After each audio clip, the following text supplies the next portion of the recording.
Według mnie kongres pokazał jedną wspaniałą rzecz, że istnieją nie tylko te kobiety, które widzimy czy znamy, tylko że istnieje w Polsce masa kobiet, tysiące kobiet, które licząc te, które przyjechały na kongres na własny koszt.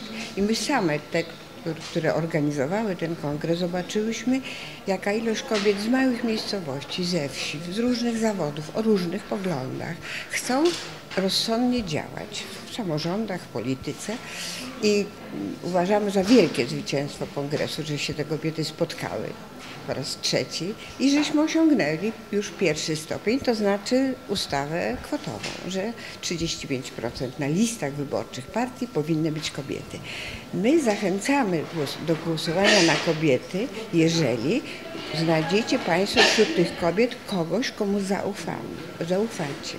To nie jest głosowanie na kobiety, tylko na dobre kobiety, zawodowo dobre, merytorycznie dobre. Jeżeli uznacie, że na tej liście jest lepszy merytorycznie mężczyzna, to tak samo mamy prawo tak wybrać.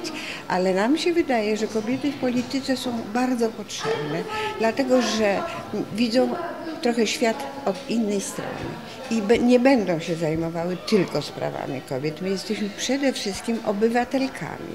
Mnie tak samo interesują sprawy praw kobiet, jak sprawy polityki zagranicznej, jak sprawy ekonomiczne i nie dajmy się zapędzić, że tak powiem, w ten jeden róg, że nam chodzi o prawa kobiet, nam chodzi o udział kobiet w rządzeniu państwem, dbanie o to, żeby państwo było mocne, rozumne i spokojne.